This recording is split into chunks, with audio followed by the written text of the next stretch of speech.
প্রিয় দর্শক, আওয়ামী লীগের যে সর্বশেষ সাধারণ সম্পাদক ওবায়দুল কাদের, তার একটা ইন্টারভিউ আমি আজকে পেলাম।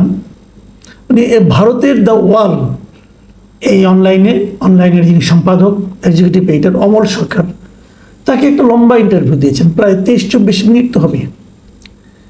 এই লম্বা ইন্টারভিউ উনি অনেক কথা বলেছেন। অনেকদিন পর ভদ্রলোকের কথা শুনলাম, কণ্ঠ শুনলাম।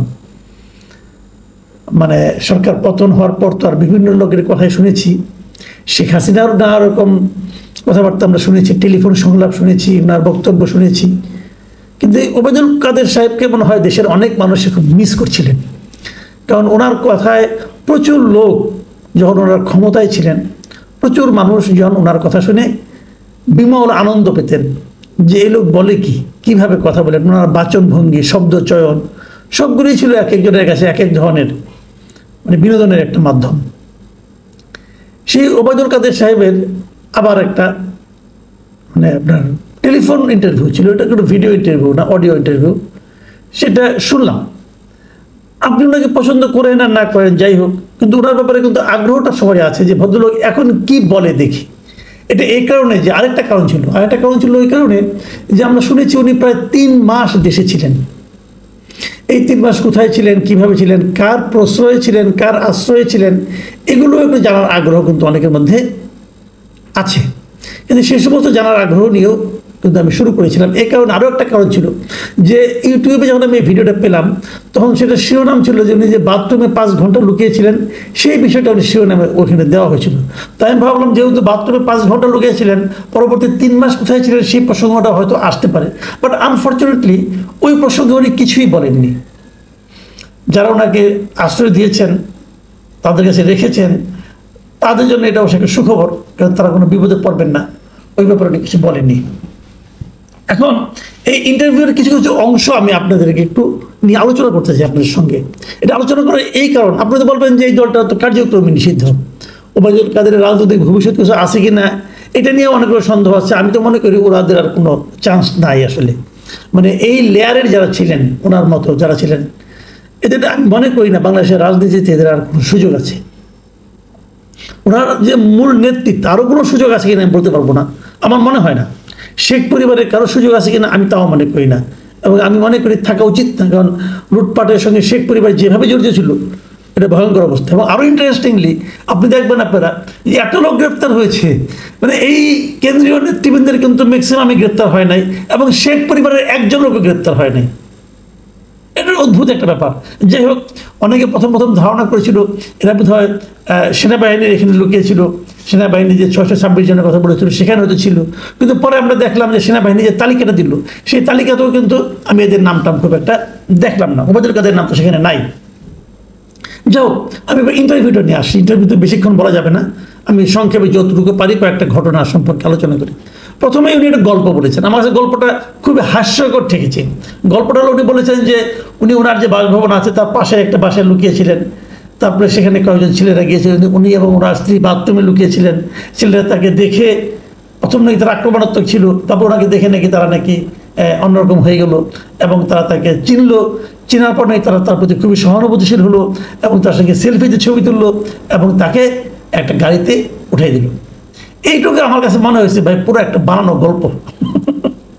ওই দিন যে পরিবেশ ছিল, ওই দিন যে মানুষের মনে যে ক্রোধ ছিল, সেই ক্রোধ যদি শেখ হাসিনার প্রতি থাকে, শেখ হাসিনার চেয়ে দ্বিতীয় যার প্রতি ক্রোধ ছিল এই লোকটা হলো এই ওবায়দুল কাদের। তো তাকে দেখে ছেলেরা সেলফি তুলেছে, মুগ্ধ হয়ে গেছে, এটা ইম্পসিবল। এমনকি আমি ছাত্রলীগের, আওয়ামী লীগের অনেক লোকজনের কথা জানি যারা নাকি তাদের অপছন্দের শীর্ষস্থানে ছিল ওবায়দুল কাদের। তো 1-2 জন তাকে ভালোবাসতে পারে, কোনো সমস্যা নাই, কিন্তু 7 জনের মধ্যে 7 জনই তাকে কিছু বলবে না। তাকে মাস্ক পরিয়ে, তারপরে ওদের মতো পোশাক পরিয়ে নিয়ে যে বাইরে করে নিয়ে যে একটা ইজি বাইকে তুলে দেওয়ার পর দূরে কোথাও নিয়ে যাবে, দূরে কোথায় নিয়ে গেলো তার বলে নাই, সেটা উনি আর বললেন না। কোথায় ছিলেন, কি সমাচার, ভাই এত সহজ না। ওই সময় বাস্তবতা, আমরা তো দেশে ছিলাম, আমরা জানি। এটা একটা পুরোটা একটা গল্প আমার কাছে মনে হয়েছে। এই গল্পটা খুব একটা মানুষ খেয়েছে বলে আমার কাছে মনে হয় না। আমি কমেন্টও যোগ্যকে দেখলাম, অনেকে কমেন্ট করেছেন, এটাকে তারা গল্প হিসেবেই অভিহিত করেছেন। তারপরে যেটা নাকি একটা ভয়ঙ্কর তথ্য, সেটা হলো গিয়ে যে উনি বলেছেন উনি যে বাংলাদেশে 3 মাস ছিলেন, এই 3 মাসে নাকি ওনার একটা উদ্দেশ্য ছিল। সেই উদ্দেশ্যটা কি, যে ওখানে থেকে কিছু করা যায় কিনা। ওই সময় বিভিন্ন শ্রমিক বিক্ষোভ হচ্ছিল, গার্মেন্টস শ্রমিকদের বিক্ষোভ হচ্ছিল, এইগুলি থেকে উনি ভেবেছেন যে কিছু করা যায় কিনা, মানে এই বিক্ষোভগুলিকে পুঁজি করে উনি হয়তো কিছু একটা করতে চেয়েছিলেন। কিন্তু সেটা পরে দেখলেন যে এটা আর হবে না, ওনার শারীরিক অবস্থাও খারাপ। তবে শেখ হাসিনার সঙ্গে যোগাযোগ করেছেন, তিনি নাকি বলেছেন যে তোমার তো শারীরিক অবস্থা খারাপ, তুমি বাইরে চলে আসো, এবং তারপরে উনি বাইরে চলে আসছেন। মানে বিষয়গুলোকে এত ইজিভাবে উনি দেখাচ্ছেন। তবে মতলব একটা ছিল, বোঝা গেছে যে ওই শ্রমিকদের অসন্তোষ, সেই অসন্তোষের পেছনে আবার ওনার ভূমিকা ছিল কিনা, অথবা ওনাদের কারো ভূমিকা ছিল কিনা, সেটা উনি আবার ক্লিয়ার করেন নাই। ওই শ্রমিক অসন্তোষটাকে কেন্দ্র করে উনি কিছু মানে আরও বেশি কিছু একটা করার চেষ্টা করেছিলেন। মতলবটা খারাপ ছিল, বোঝার কোনো অসুবিধা নাই। তো সেই খারাপ মতলব নিয়ে উনি কয়েকদিন বসেছিলেন, তারপরে এক সময় বিদেশ ছেড়ে চলে গেলেন। 3 মাস পরে দেশ ছেড়ে যাওয়াটা এটা এত সহজ না ভাই। দেশ ছেড়ে পালাতে যেয়ে অনেকেই ধরা খেয়েছেন। উনি কিভাবে কোন সীমান্ত দিয়ে দেশ ছেড়ে পালালেন এটা জানার খুব আগ্রহ ছিল, সেটা জানতে পারলাম না। এই দুইটা আগ্রহ আমার মেটেনি, উনি কীভাবে পালালেন, আর 2 নম্বরটা হলো কার আশ্রয়ে 3 মাস ছিলেন। আমি মনে করি সরকারের উচিত হবে এটাকে খুঁজে বের করা, যে কার আশ্রয়ে 3 মাস ছিলেন, এবং তাকেও সাজার আওতায় আনা। কেন তাকে আশ্রয় দিলেন এইভাবে? কারণ উনি তখন মামলার আসামি অলরেডি, কাজে এটা তো আর ঠিক হয়নি। উনি নিজের আত্মপক্ষ সমর্থন করেছেন, বলেছেন উনি কোনো মানে ভুল ত্রুটি ওনার থাকতে পারে, উনি বলেছেন ভুল ত্রুটি থাকতে পারে, তবে আমি কাজ করেছি, আমি কোনো চাঁদাবাজি করিনি, কমিশন খাইনি, পার্সেন্টেজ নেইনি। মানে আমার তো মনে হয় এগুলি সবগুলি 100-এর উপরে 150% মিথ্যা কথা। উনি চাঁদাবাজি করেননি, উনি পার্সেন্টেজ খান নাই, কোনো কিছু করেন নাই। ওনার হাতে 30 লাখ টাকা দামে ঘুরে আসে কোথেকে? তো একটা দুইটা না, অনেকগুলি ঘুরি। ওনার চাল চলন জীবনযাপন যা ছিল ওটা কি তার বেতনে কভার করে? হ্যাঁ, এগুলি মানুষের কি বোঝায় ভাই? আপাদ মস্তক করাপ্ট একটা লোক, আপাদ মস্তক করাপ্ট লোক। তিনি এখন বলতেছেন যে আমাদের একটা ভুল ত্রুটি থাকতে পারে, কিন্তু আমি নির্দোষ ছিলাম। গুরুত্বপূর্ণ যে জায়গাটা, সেই জায়গাগুলো আমি দিয়ে আলোচনা শেষ করি। উনি এই যে একটা আন্দোলন হয়েছে, এই আন্দোলনটাকে উনি স্বীকারই করতে চান নাই। উনি ওনার এই বক্তব্যে আন্দোলনটাকে অভিহিত করেছেন একটা ষড়যন্ত্র হিসাবে। বলছেন এটা ছিল একটা লুটপাটের অভ্যুত্থান, এটা ছিল একটা ষড়যন্ত্র। এই বিষয়টা হলো গিয়া আমি মনে করি পুরো জাতিকে উনি অপমান করার চেষ্টা করেছেন। আমার ধারণা যে এই আন্দোলনটা, আমার বিবেচনায় এটা একটা স্বতঃস্ফূর্ত গণ অভ্যুত্থান ছিল, যাতে দেশের আপামর জনগণ জড়িত ছিল। দেশের আপামর জনগণের যে অংশগ্রহণে যে আন্দোলনটা হয়েছে, সেই আন্দোলনের ফল কি হয়েছে না হয়েছে সেটা কিন্তু আলোচনা করছি না। আমি যে আন্দোলনটা ইটসেলফ, ওই সময় আন্দোলনটা ছিল একটা স্বতঃস্ফূর্ত জনগণের অংশগ্রহণমূলক আন্দোলন। সেই আন্দোলনকে উনি বলতে চাচ্ছেন এটা ছিল একটা ষড়যন্ত্রমূলক ঘটনা।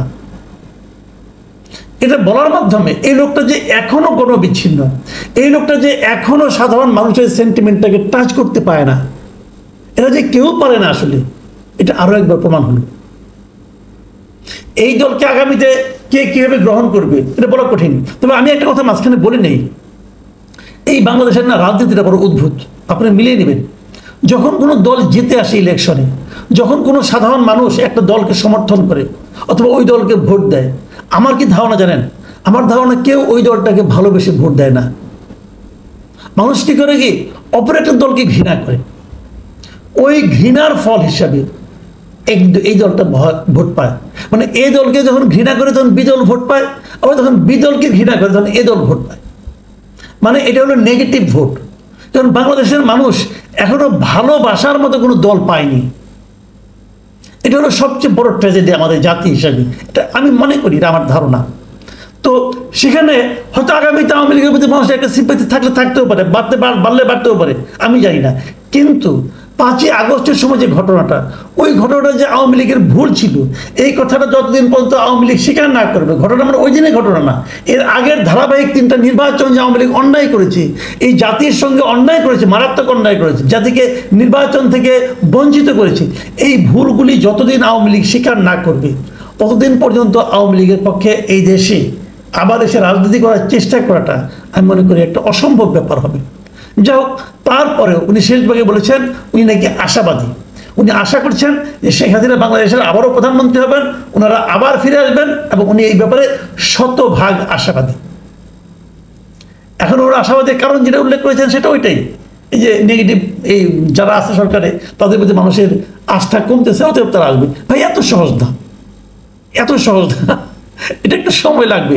আমি একদম উড়িয়ে দিচ্ছি না, কিন্তু আপনারা যতক্ষণ পর্যন্ত এই নেতৃত্বের মধ্যে আছেন, আওয়ামী লীগ বলতে যতদিন মানুষের চোখে শেখ হাসিনা, শেখ পরিবার অথবা ওবায়দুল কাদের অথবা হাসান মাহমুদ এই লোকগুলোর চেহারা ভাসবে, ততদিন পর্যন্ত আপনারা ক্ষমতায় আসার জন্য, ফিরে আসার জন্য আপনারা আশাবাদী হতে পারেন, কিন্তু এই আশাবাদের কোনো ভিত্তি আছে বলে আমি ভাই মনে করি না, এটা সম্ভব না। তবে ওই যে ভুলের ব্যাপারটা, সেই জায়গাটা উনি একটা অদ্ভুত যুক্তি দিয়েছেন। উনি বলছেন যে আমি তো ভারতে বসে আছি, আমি ভারতে বসে কোনো ক্ষমা চাইবো, দেশে যে ভুলে যেন ক্ষমা স্বীকার করবো। তাহলে আপনি তো দেশে 3 মাস ছিলেন, তখন চাইলেন না কেন? অথবা দেশে ফিরে আসেন ক্ষমা চাওয়ার জন্য, আসেন, আপনি তো আশাবাদী মানুষ। আমি মনে করি আমাদের রাজনৈতিক দলগুলো এই জায়গাটাই সবচেয়ে বড় ঘাটতি। আমাদের রাজনৈতিক দলগুলোর আত্মসমালোচনার কোনো ব্যবস্থা নেই, তারা কেউ আত্মসমালোচনা করে না, কেউ ভাবে না, কেউ বলে না যে আমাদের কি ভুল হয়েছিল, ভুলের জন্য কেউ ক্ষমা প্রার্থনা করে না। এই জায়গাটা যতদিন পর্যন্ত আমরা তৈরি করতে না পারবো, ততদিন পর্যন্ত এই যে রাজনীতিতে খুব বড় কোনো ইতিবাচক পরিবর্তন হবে এটা আমার কাছে মনে হয় না। আমি এখানে অনুরোধ করব, যারা এই ইন্টারভিউটা দেখবেন, যদি কেউ দেখেন আর কি, তাহলে দয়া করে এর কমেন্টে যে লোকজনের কথাবার্তাগুলোকে দেখেন। এখানে অনেক লোক অনেক ধরনের কমেন্ট করেছে, অনেকে বলেছে, যেমন একজনকে একটা কমেন্ট পড়লাম, উনি বলছেন যে আপনার কথার ভারেই দল ডুবে গেছিল, আর এখন বিদেশে বসে উল্টাপাল্টা কথা বলে আমাদের বিপদ বাড়াইয়েন না। এই যে কথাটা বলেছেন যিনি, বোঝা যাচ্ছে উনি একজন আওয়ামী লীগ করেন, এবং উনি এটা বুঝতে পেরেছেন যে বাইরের এই সমস্ত নেতাদের কথাবার্তায় বাংলাদেশে যারা আওয়ামী লীগের নেতাকর্মী আছেন তাদের বিপদ বাড়া ছাড়া কমবে না। এই জিনিসটা আওয়ামী লীগের ওই করাপ্ট লিডাররা, করাপ্ট বলেন, ফেইল্ড বলেন, ব্যর্থ বলেন, পর্যুদস্ত বলেন, এই লিডাররা যত তাড়াতাড়ি বুঝবেন, ততই এই দেশের এই মানুষগুলো স্বস্তিতে জীবনযাপন করতে পারবেন। প্রিয় দর্শক, এখন এই পর্যন্তই।